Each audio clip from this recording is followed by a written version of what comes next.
Thank you so much, Carolyn. I'd now like to invite Susanne and John to share some of their reflections. Susanne Tabata is the project's senior creative content producer and lead creative director. John Endo Greenaway is the exhibit's graphic designer and art director. So Susanne, please take it away. Yeah, thank you. Thank you very much, Coco.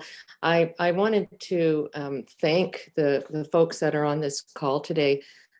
We haven't had a chance to gather as a group, all of us that wrote together, thought together, and went through process of reading letters.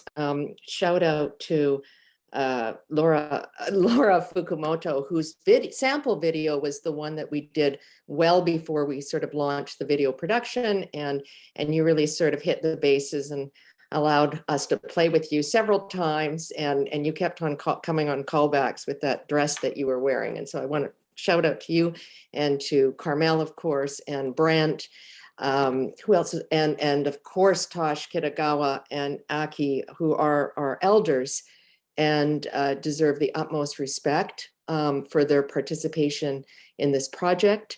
And finally to Kirsten McAllister, whose great grandfather, in fact, showed signs of protest when he sued collectively with a few other Issei. They launched a suit against the Canadian government for the wrongs that were put upon themselves and their fellow Japanese Canadians at the time.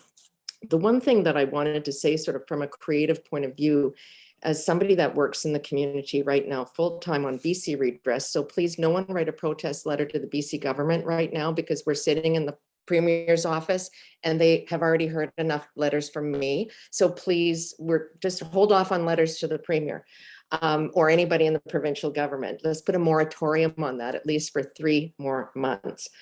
I think one of the things in terms of contextualizing this is that these protest letters, which was the trigger for the project and the rationale for this project, were initially read by a group of Japanese Canadian community writers, Terry Watada, Sally Ito, Mas Fukawa, and we all read these, John, myself, and the rest of them, and this evoked a very, very strong, traumatic, angry emotion in reading the breadth and the scope of these letters. Because at the end of it all, I mean, we can put pretty pictures on a screen and we can add fancy graphics and words and try and give this a really interesting visual look. But at the end of the day, this is about trust and betrayal and wrong.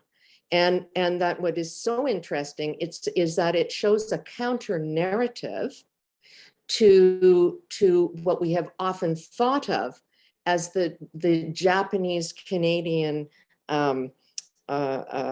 lack of resistance and lack of protesting that our older generation may have exhibited at the time. It was a very difficult project to work on because of the sheer scope and scale of the understanding that our Issei had regarding their rights and regarding their rights to property and belongings, which had been taken from them and which they had asked to be returned, and they didn't. In terms of the creative part of this, of course, asking descendants to read the letters is a no-brainer. But one of the reflective moments that I have on this project is perhaps simply this could have been a website where a whole bunch of people read letters, and then you had a bunch of translations of them and some kind of a contextual statement at the top of the website, so that the whole thing could be interpreted, if you will, or read or digested. But in having community consultation and listening to our elders and listening to people that work in the community, and even those who have no knowledge of this community, what became very, very, very clear was that this story is not widely known outside of our community. And if we are going to be putting protest letters forward to the Canadian public or the world at large, the story, the simple story of arrival, work, building community, struggling to belong, developing a voice, and having all that ripped away from you, and then coming out of the ashes to redress that wrong in some way, which is a wholly Japanese Canadian movement, redress movement, and finding identity again. All of us felt that this was such an important brick and mortar of guiding people to the protest letters. And one of the things, quickly, because I know that the clock is ticking, that John and I discovered in our visual search for the community is that, first of all, we figure that, you know, everybody wrote a protest letter, because we know there are thousands of them out there, and there were only 21,460 Japanese Canadians who were uprooted from the coast, and many of those were children at the time. So this is a very active community in terms of writing letters. But the other thing that we laughed about was how when we dove into the archives of the museum, and primarily the museum, but other sources, what an incredible visual record that this community created for itself, which stands out above a lot of other racialized communities. And one of the things that got sort of, I think, discarded, because we had to follow a certain way of doing this with language and the way the site was developed, was we once upon a time had these visual quilts, which showed these little thumbnails of how vast this community was and how much investment people had into their land or to their belongings and to their families. You know, they were born here and they buried their dead here. And in all places in between birth and death, this experience took place.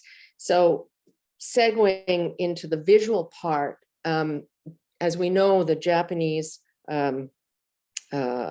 art is a very important component to the experience and the DNA that we inherit also as Japanese Canadians in our own way. But using landscape as metaphor, that was the idea on the visual construction of this, that the landscape is metaphor, and the landscape does also represent that which is lost as well. And so John's going to share a screen. This is a, let's call it, and for John also, whom I'd worked with, and we've all worked with a lot as a writer, and he's known as a graphic artist, but I think he really stepped out of his shell to really show himself as an artist and a creative visual artist. We took elements of art that we could find in the public domain to create these montages, which formed the key frame open to the letter opening themselves. So in this case, if you just continue, John, with what this is, in this case, what we've done is we've started with one of John's montages, and then he starts to strip away the artistic elements to reveal the key frame. Thank you, John West. The key frame of our first video, which is the welcome and warning. And the other thing that's so important in the way we tell stories today, and there are many on the call who are aware of this, is that it is important to situate a community's experience in Canada within the settler colonialism context. And this was a soft way of acknowledging that that there were inhabitants of this land who had been here since time immemorial, and we must acknowledge that. And that's in one of the videos in Kibo. This is this key frame to Laura Fukumoto's video, which I've seen about 5 million times because it was our sample video. And again, taking these beautiful drone shots and John's amazing collages. This one here, I think, is the opening to Brent, Hirose's one, because we used a lot of those deadheads. A lot of this footage now you can easily capture on drone, but when this was done even a few years ago, the access to that kind of technology was not so much in the hands of the average person. So these incredible dead pieces of wood, you know, popping up. Actually, by the way, we're using a lot of fresh water, but we're making it sort of come off as being the sea. So this is a freshwater setting. Please continue, John. The visual identity of, John, you should open your mic here and sort of chime in. This had a lot to do with some input also from Sherry Kajiwara too, because with the blocks were somewhat established when I came onto the project that this could be potentially 4 parts. We used the words kibu and ikigai, gaman, and hibiki to describe these broad 4 chapters of this visual experience, and bringing in stamps and letters and so forth. John, you might want to open up your mic and chime in here as to how we came up with bringing in a lot of my students to perform in photographs to show ways in which we as society are all connected, and that the immigrant experience in particular continues, and that people are always looking for new land and new hopes and new dreams. John, do you want to just chime in here? Yeah, I just wanted to point out that it was fortuitous that as we were doing this photo shoot that we'll talk about later with Suzanne's students, that we received this package of letters that the museum had just received in their archives, and they weren't connected with the protest letters. They were another set of letters. So these envelopes that you're seeing on the screen that illustrate the 4 different sections were actually from Japanese Canadian letters. You can see some of them are postmarked Nakusp, Vancouver, and Montreal, and Toronto, which illustrates the fact that the community was dispersed across the country during and after the war. Yeah, and here we are with the simple, we are with the simple title of the project, Righting Wrongs. It's a terrific title. I can't take credit for that title. It's a terrific title, but I want to focus on the wrong for a moment. I mean, I know this is about the artistic expression and so forth, but it was very, very challenging to interview the Grace Aiko Thompson and Tosh Kitagawa and Aki Hori and Mas Fukawa, whose much long form interviews, to be honest with you, were very, very robust and deep and meaningful, and to then reduce those long interviews into these sound bites, literally, that would fit that would fit this script. And I particularly want to acknowledge that those videos that they appeared in were severely redacted or and edited so that the meaning could come across. And in Tosh's case, I have never stopped thinking about his family, building that farm for years, and then having a bumper crop come the very year that the whole family loses everything they've built, which was on inhabitable land.